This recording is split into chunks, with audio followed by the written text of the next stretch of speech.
Here we go. It's loading up.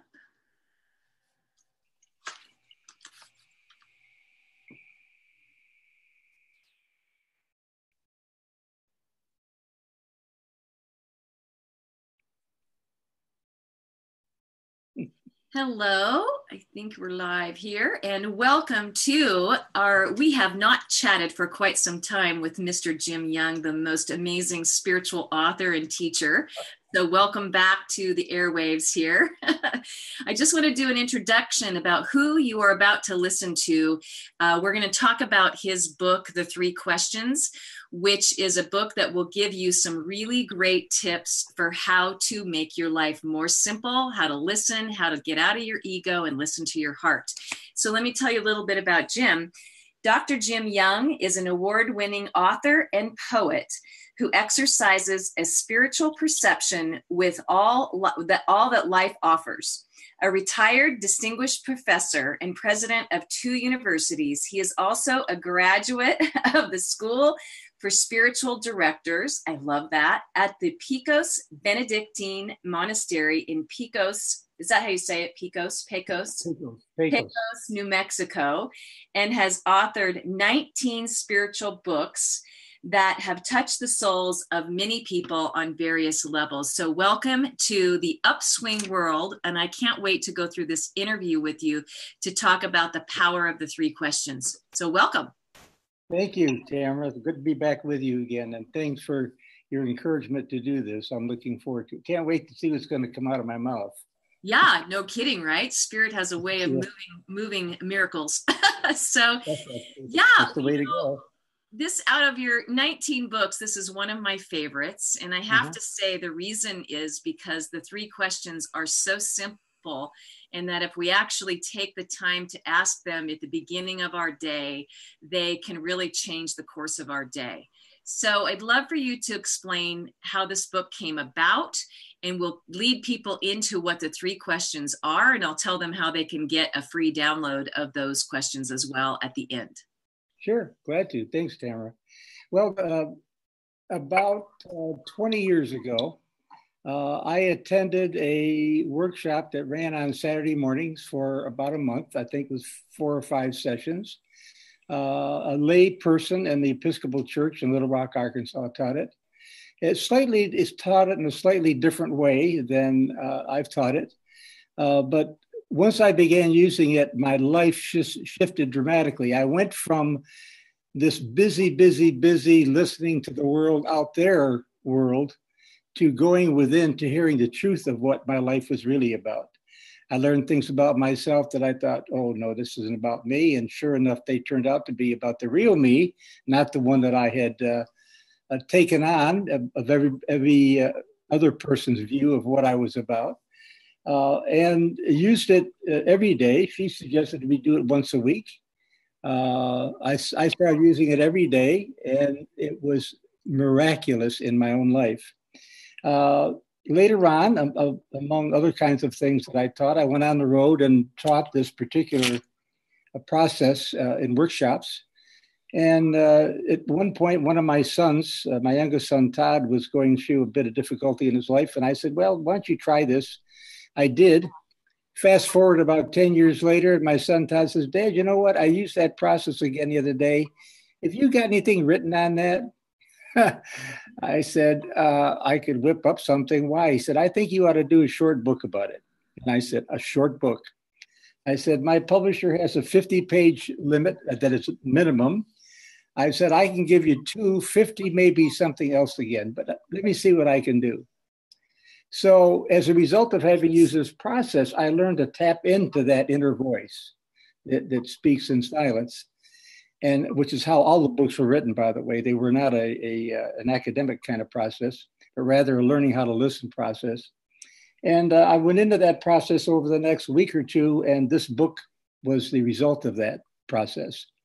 And it has, over years, really helped a lot of people get out of this rat race that we're in, that traps our minds and ego, and people saying, who are you? And then they describe you as a role that you play.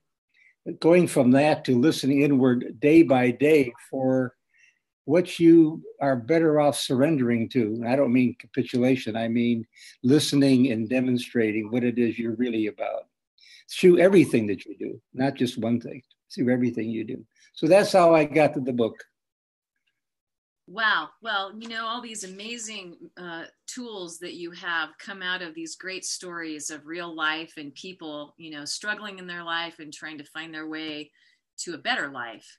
Oh, yeah. And so, I know from reading, I love little books. This is a little book, totally readable book. And I'll tell you all how you can get a hold of this book if you want to at the end as well.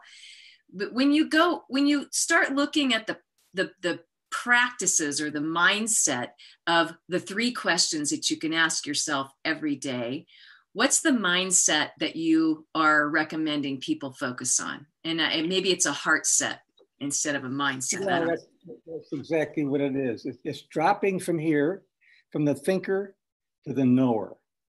The only real knowing comes from in here.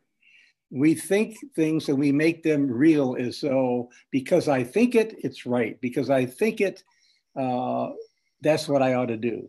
As a matter of fact, the only real truth for us as spiritual beings comes from here. So you've got to drop it down a foot. Mm-hmm. I used to say 2 feet, and then somebody pointed out the fact that 2 feet would take me down to my navel. And I'm not sure listening to your navel is what you want to do, although some people do contemplate their navel. But it's a very different place. It's an attitude of listening. And I'll use what I heard after I finished my 16th book to explain what I mean. As I said a moment ago, all of these books came through me by listening and sort of taking dictation. I'm not going to say it was channeled, but it was not a process where I researched for years and then took all those pieces of paper and put them together into a book. But after I'd finished the 16th book, I decided that I wanted to take a little bit of break. Usually what happens with this process with me is when I get towards the end of a book, when I can feel it coming to a close, either in the shower or somewhere, I'll hear a title of another book. So I put that on a little piece of paper, put it aside, and I know, oh, damn, here comes another one. So I better get ready for this. So then this one wraps up and the next one comes. But when I finished the 16th, I said, give me a break already. I've been going at this for quite some time now. And I just sort of relaxed. A couple of days later, I'm in the shower and I heard, and I don't mean literally hear the words, but you get a sense of an inner knowing. It's like somebody speaking to you in a very soft whisper. It's a knowing, it's not a hearing the words. And what I knew in the instant was this. If you think that publishing 16 books, if you think that this has been about publishing 16 books, think again. It's only been about learning how to really listen. Now, if I say that to you that way, you might think, oh my God, why do I want to use these 3 questions? It's going to take me writing the equivalent of 16 books before I know how to listen. No. What it's saying is that I had a devotion to do it. I've had students in sessions that I've taught where the first day they used this, they were using it perfectly well. Okay. I have letters from 2 women, for example, over the years who've kept me posted on where they are with it. This is now 10, 11, 12 years later. They're still using it and their lives are on fire. Wonderful. So that's the process. Yeah. That's why you're on the air today. You're on the air and we're probably making people go, okay, so what are the 3 questions, right? But we don't want to rush into those 3 questions until we get out, what is this really about? And so part of what you just said was it's about listening and learning how to listen. You said 2 things. One, it's about getting in your heart, which can you talk about that? Because a lot of people do not know how to move from the head to the heart. What's your way? Well, there's a number of ways. And I think that women, boy, I'm probably going to get killed for saying this, but I'll say it anyhow. I think women have a head start on men. Women are told that using your intuition is a good thing for women. Although I don't think they take it far enough with women. I think intuition, well, let me put it this way. In my workshops, I try to always ask this question. How many of you know what intuition is? Invariably, all the hands go up. And then I say, okay, how many of you have ever had your intuition fail you? And I've only had 2 people, and all the times I've asked that question, raise a hand. Both happen to be women. Doesn't make any difference, but they happen to be. And I said, would you mind sharing what it was that you gained through intuition that you said failed you? And when they described it, it became instantly obvious that it wasn't intuition that had failed them. It was what failed them was they didn't use the intuition. They went to their thinker. And they said, oh, that doesn't sound reasonable. I'm going to think this through. Well, see, that's the mindset that men get into. They're taught to think things through. Think, damn it, think.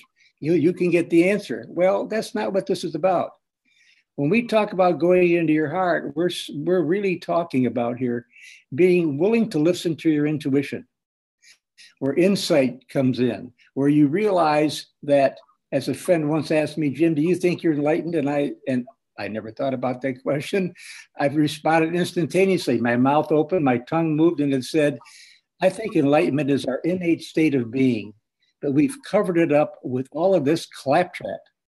Or people say you've got to work at it, you've got to think, you've got to take courses, you've got to do yoga. You've got all they're doing is spiritualizing the ego. It's not really being spiritual. Yep. So it's hard. Now, there's a number of things you can do very simply, and you're going to laugh at some of these. We all grocery shop, right? I mean, as far as I know, everybody shops for groceries unless they're crazy and they eat out for every meal. Mm-hmm. So you go to grocery shop. Most people make a list. Do not make a list. Just walk in the grocery store, get a cart, take any path you want to take. And pretty soon things are going to start jumping into your basket. I don't mean that literally, of course, but it's sort of like walking through a bookstore and you think you want to get a book on something and all of a sudden the book jumps off the shelf into your hand and you say, oh, that's just what I was looking for, right? Same thing with grocery. Let your intuition inform you. Your intuition will never lie to you. We lie to ourselves all the time. We say, I'm fat. I say, no, you have fat. But you see, even that slight change shows that we're lying to ourselves. So the body doesn't lie. So you go to the grocery store, you go through the produce department, and maybe you want to bypass the meat department, or no, this time, for some reason, you're slowing down and you see a rack of lamb. And you pick up the rack of lamb and say, why do I want that? I don't even like lamb. But let the intuition inform you. You get your groceries. You take them home, you put them on the counter, and you say, oh my God, what a conglomeration. Why did I get this? All of a sudden you get inspired and you say, you know what? I'm going to call Sarah or Joan to come over and we're going to fix a meal tonight like we've never had before. And you get into that and the creativity opens up and begins to flow. I love that. Yeah, well, what it does is it juices you up in a way where you create things that you never thought you would ever do. And it shows you that if you listen to your intuition, it's the right thing. You may think you needed milk, a carton of milk, but if intuition didn't put that in your basket, you may have wanted milk, but you didn't need milk that day. Okay, so what you're also talking about, I just want to do a little review. So far we've talked about getting from your head to your heart, trusting your intuition. Mm-hmm. So your intuition, you're saying drive yourself into your heart through your intuition, and that whatever your intuition is telling you is smarter than you are in your mind. Is that right? Oh, absolutely. Absolutely. Yeah. We've been told to use our mind is the most overdeveloped part of our being, without question. I'm not saying it's a bad thing. I'm just saying it's overdeveloped. So that means that something else is underdeveloped, and it's our intuition, our intuitive state, our inner knowing. When we can say, I don't know, here, we can drop into here. Another thing, you go out to dinner with your lover, your friend, whoever, or by yourself, but mostly if you're going with somebody else. I can't tell you the number of times I've gone out for friends for dinner where one of the other of the partners sitting across the table from me asks the other one, what are you going to get? As though they don't have a mind of their own. And then they say, well, maybe I'll get that too. And they order two. Or they order what they think they want up here, and then they talk about what their husband or wife is having, and when it comes, they say, "Oh, I wish I had gotten that instead." Ask yourself already. Ask yourself all those questions. You get in the car, you're going to go someplace. Ask yourself, what is the best thing for me to do right now with my energy and my time? Okay, so So where we're leading people here into these three questions is basically learning how to be sovereign, learning how to be in yourself and trust yourself as your best guide. Is that right? Right. That's right. Yes. But what we often escape in this life is the fact that we are sacred beings. We have all we need to live life in here. We think we need to get it all out here. There's not enough hours in the day to get it all out there. So just take moment by moment here and you have it all. You have everything you need. You may be directed to something, but at least you know you're being directed from your sovereign space, your sacredness. Yeah. And most of us have forgotten that. We're so busy, we have forgotten we're sacred. Well, and we're so busy comparing ourselves to the rest of society and the environments that we live in that we do forget that uniqueness of who we are is the gift that we have in the world, that when we live in alignment with that instead of in alignment with everything on the outside, we become more powerful, we become happier, life becomes easier. And it's such an interesting conundrum, I think. Well, so is it time to lead people right on into the three questions? You know, you sound just like my editor on this book. She went through it the first time. She says, damn, you got to get to those three questions sooner than this. People they won't read the first chapter. Okay, I'll take you to the three questions now. Now, okay, we're not going to try to do, pardon me? For the listeners, this is the handout of the three questions, and there's a link in this post right now that you can go and download this handout if you want to. So go ahead, take it away. Okay, so when I was processed, I was taught that the word Lord, L-O-R-D, was inserted. That's where I was going to go to ask these three questions. For most of us these days, we're looking for a place other than an external God of some kind. We want to know what there is that we can find out about living life that's simpler than waiting for some God outside of us to answer our questions. And so in this book, I've said, treat Lord as L''O''R'D, not L-O-R-D, which means the law of order. There is a law, in quotes, that says that whatever frame of mind, whatever frame of attitude that you're going at life from is what you will produce. If you're going at life strictly from an ego-conscious model, you're going to be living in chaos, disappointment, being unfulfilled, lack of purpose. All of that's going to come in there time after time after time, because you can't ever meet those things out here in the external world. You got to come from in here. So what I try to do is to say to people, use what's comfortable for you.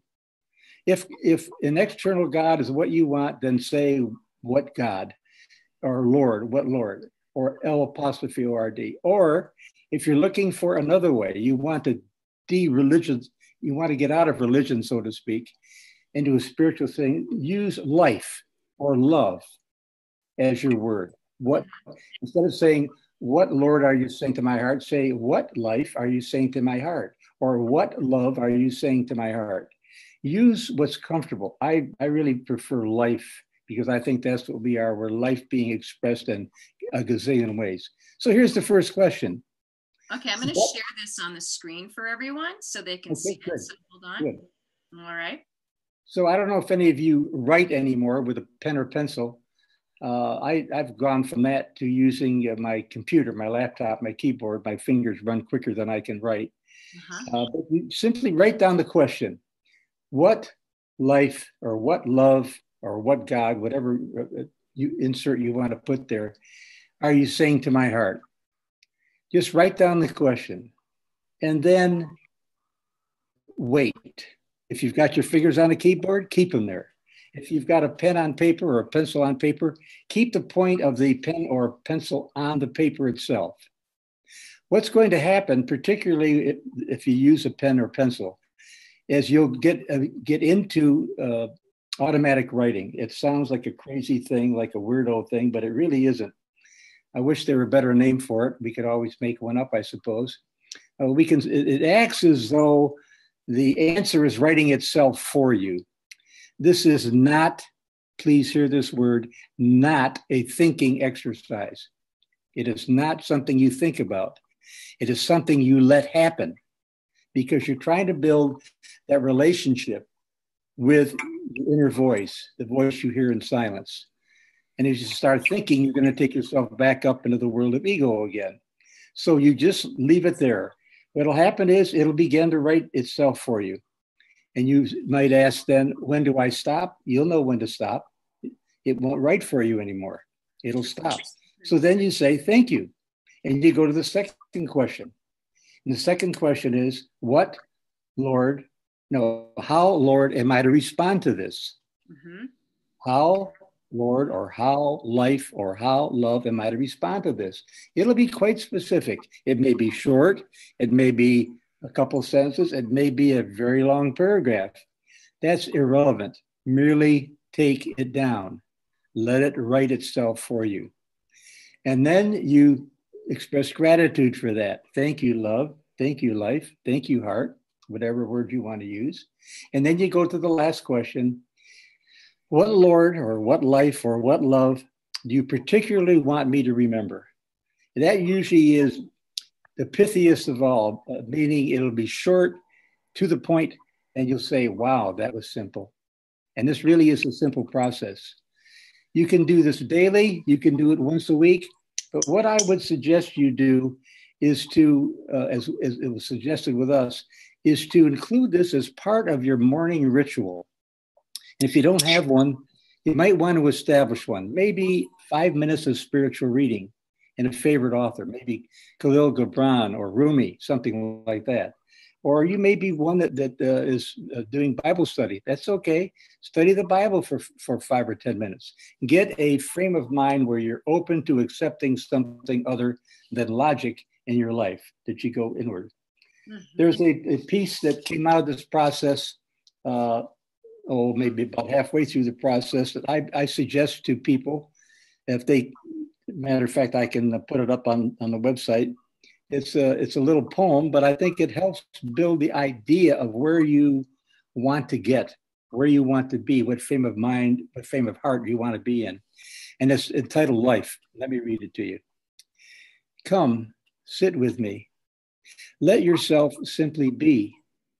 Plunge, if you will, to the depths of your grief. Loosen the slipknot on your weary body and ravaged soul, freeing your burdens, your anger, your pain, whatever it is that discomforts you, whatever it is you feel. Come, sit with me, open to the joy that is you, letting laughter's release unfold your truth. Allow yourself to bask in my love for you, healing your mind, your body, your soul. Bathe in the light of transformation, knowing that all you have to be is you, and I'll always be here for you. Come, sit with me. Travel with me through the universe, being open in your tranquility, mindless in your solitude, resting your thoughts and feelings here beside me, and you will come to know yet again that we are one. And finally, come, sit with me, no matter what the condition or circumstance, no matter what our past, it is safe now. In eternal relationship, the fullness of presence is all that matters. These intimate moments become our truth, authentic love, our bond. So that is the essence of what this is about. It's about come in a dedicated way every day to your soul, if you will, and let your soul speak to you. It will never, ever, ever fail you. Tamara has asked if I would share a post test. Go ahead, ask the question, Tamara. Yeah, so there's a post test in the book. And how do you describe a post test? Well, a post test is sort of giving yourself a way to see what you've learned about yourself after a particular process or a conversation with a friend or whatever, and say, what do I take away from that? How am I supposed to feel about myself? How am I looking at myself now that I might change to look at myself in a different way? Yeah. And I want to disagree with something you said earlier, not in any major way, but just to shift it a little bit. You said something about who we are. We're not a who. We're a what? We're love. Who is a role we play? A father, a mother, a lover, a cousin, an aunt, an uncle, a teacher, a worker in a fire department. And then we get defined by those roles. And then you get the shoulds and shouldn'ts. In other words, in order to be a lover, you should do this. In order to be a wife, you should do that. Those take us out of what we really are. And what we begin to find out then that we're in this life, but we're really not of it, that we're really not knowing what we're about. And you end up in a relationship, if you can make it through a relationship, by saying, boy, if I could only think of myself and be seen as what I really am in here, not about how you're labeling me. Yeah. Because when we label somebody, that keeps us from seeing somebody as they really are. Yeah. So it's a what that we are. Anyhow, we've come to think of ourselves as the way everybody's described us. And they may describe you in some very glowing terms. That's fine, but that isn't really who you are. There's a wonderful song that I came across years ago when I was a part-time visiting minister. How they ever asked me to do this, I'll never know. But I did it. And the vocalist for that particular group shared with us a song called In His Eyes, lyrics by Minnie Johnston and Jacob Brockman. They provide the deepest meaning about us. I want to read this, and I'm glad Tamara asked me, because I've changed the words slightly from a song that talks about what someone else thinks about you to how you, when you're in here, can see yourself. So listen, what you want to do is put your eyes on where you're looking inwardly and you're saying this about yourself. And I'd like you not to believe it.